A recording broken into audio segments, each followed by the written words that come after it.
আসসালামু আলাইকুম। আজ আমি আপনাদের সাথে গরুর ভুঁড়ির রেসিপি শেয়ার করব। তো এখানে আমি কিছু ভুঁড়ি হলুদ এবং লবণ দিয়ে সিদ্ধ করে পানি ঝরিয়ে নিয়েছি। এখন এগুলোকে আমি ছোট ছোট করে পিস করে কেটে এটাকে আমি ভাজি করে আপনাদের সাথে শেয়ার করব। কিভাবে আমি ভুঁড়ি ভাজি করি সেটা শেয়ার করব। তো চলুন।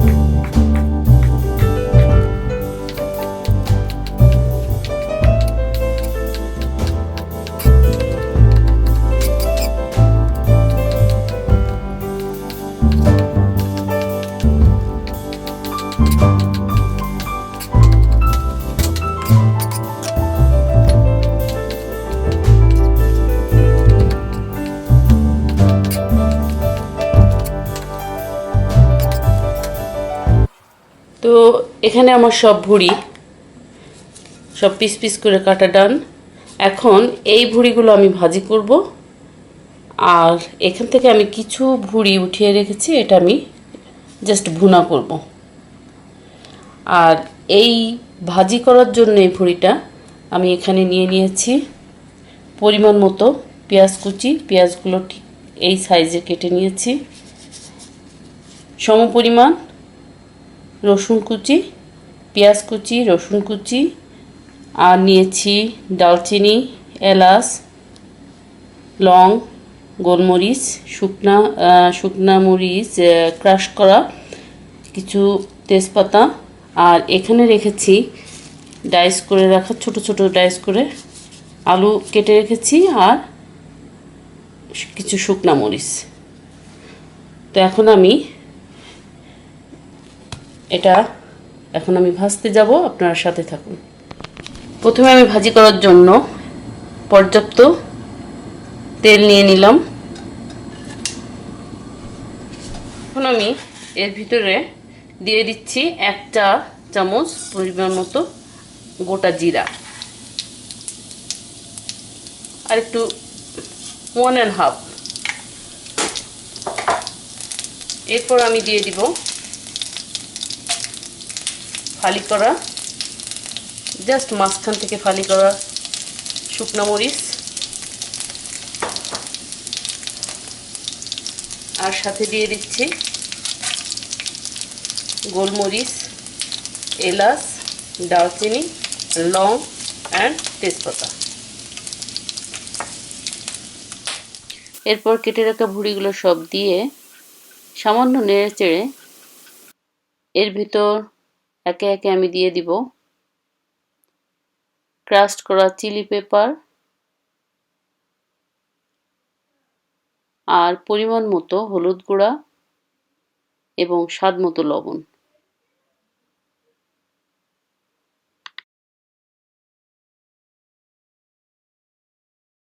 এরপর এগুলো সব ভুঁড়ির সাথে মিশিয়ে এভাবে আমি কন্টিনিউ নাড়াচাড়া করতে থাকবো। এক পর্যায়ে দেখবেন ভুঁড়ি থেকে একটু পানি ছাড়ছে। তো ওই পানিটা আমি এভাবে নাড়তে নাড়তে ওই পানিটা আমি শুকিয়ে ফেলবো। পানিটা যখন শুকিয়ে যাবে তখন আমি এর ভিতর দিয়ে দিব 1 টেবিল চামচ, টেবিল না চা চামচ ধনে গুঁড়া। এরপর আমি এটা কন্টিনিউ এভাবে নাড়তে থাকবো। তো এইভাবে নাড়াচাড়া করার সময় খেয়াল করবেন মাঝে মাঝে ভুঁড়ি এই পাতিলের গায়ে নিচের দিকে হয়তো একটু লেগে যেতে পারে। তো এই কারণে এই ধরনের শক্ত স্প্যাচুলার ব্যবহার করে ঠিক এইভাবে ঘষে ঘষে আপনি ভুঁড়িটা পাতিল থেকে ছড়ানোটা খুব ইজি হবে। তো প্রথমে একটু লাগবে, তারপরে যখন ভুঁড়িটা ভাজা ভাজা হয়ে আসবে তখন আর কোনোভাবেই নিচের দিকে স্টিক করবে না।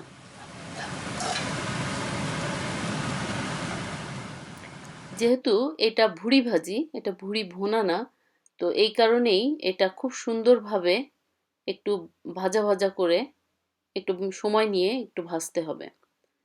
তো আমার ভুড়ি অলমোস্ট ডান, ভুড়ি ভাজা ডান। তো এখন আমি সেকেন্ড পর্যায়ে চলে যাব। এখন আমি এই ভুড়িগুলো সব উঠিয়ে একটা পাত্রে সাইড করে রেখে দিব। এরপর ওই একই পাত্রের ভিতর আমি দিয়ে দিব 1 টেবিল চামচ সরিষার তেল, দিয়ে দিব কেটে রাখা রসুন কুচি। আর এই রসুন কুচিগুলো আমি হালকা করে একটু ভেজে নিব, এতে করে রসুন থেকে একটা সুন্দর ফ্লেভার দিবে।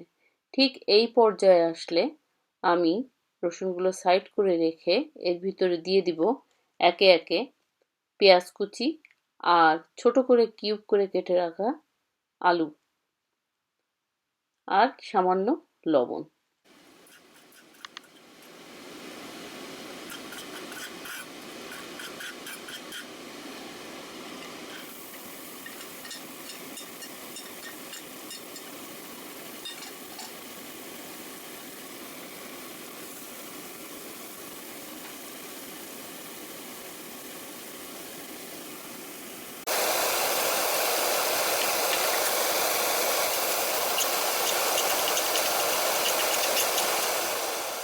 এরপর পেঁয়াজ আলু এটা লবণ এটা নেড়ে চেড়ে আমি 5 মিনিটের জন্য ঢেকে রাখবো। আর চুলার আঁচটা আমি মিডিয়ামের চেয়ে একটু লো করে রাখবো।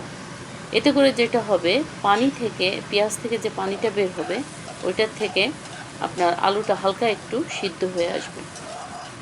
এরপর আমি ঠিক এইভাবে আমি পেঁয়াজ আর আলুটা আমি কন্টিনিউ এভাবে নাড়তে থাকবো যতক্ষণ না পর্যন্ত দেখবো আলুটা আমার সুন্দরভাবে হালকা একটু সিদ্ধ হয়ে এসছে, ততক্ষণ আমি এভাবে নাড়তে থাকবো। এক্ষেত্রে আমি কোনো তেল ব্যবহার করিনি। আপনারা যদি চান তাহলে আপনারা এই ক্ষেত্রে একটু তেল ব্যবহার করতে পারেন। তো আমি এখানে কোনো তেল ব্যবহার করিনি, আমি ওই একবার প্রথম যে তেলটা দিয়েছি ওইটা আর একটু সরিষার তেল। তো এভাবে আমি ভাজতে থাকবো কন্টিনিউ। যখন আলুটা সিদ্ধ হয়ে আসবে তখন আমি এর ভিতর সেই ভেজে রাখা ভুড়িটা এটার ভিতর আমি অ্যাড করব। আমার আলু 80% সিদ্ধ হয়ে গিয়েছে। তো বাকি আমার এই ভুড়িটা সম্পূর্ণ ভুড়ি ভাজিটা দিয়ে দিলাম। এখন এইভাবে আমি ভুড়ির তেল দিয়েই আর বাকি 20% আলু সিদ্ধ হয়ে যাবে। তো এই পর্যায়ে আমি এই কারণেই চুলার আঁচটা আমি মিডিয়ামের চেয়ে একটু হাই করে রেখেছি। এখন আমি একটু ঢেকে রাখবো। 3 মিনিট পর আমি ঢাকনাটা খুলে একটু আদা কুচি দিয়ে দিলাম। আর এটা অপশনাল, আপনারা এটা স্কিপ করতে পারেন।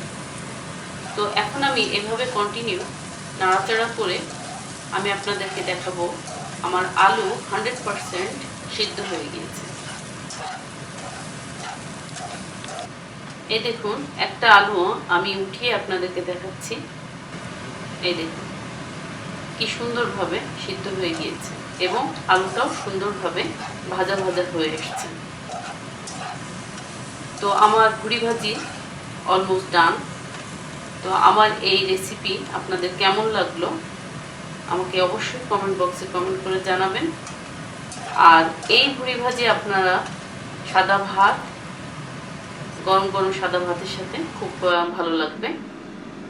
তো আপনারা সবাই ভালো থাকবেন আর কমেন্ট বক্সে কমেন্ট করে জানাবেন। আর যারা সাবস্ক্রাইব করেছেন তাদেরকে অনেক ধন্যবাদ। আর যারা নতুন তারা প্লিজ আমাকে সাবস্ক্রাইব করে আমার সাথে থাকবেন।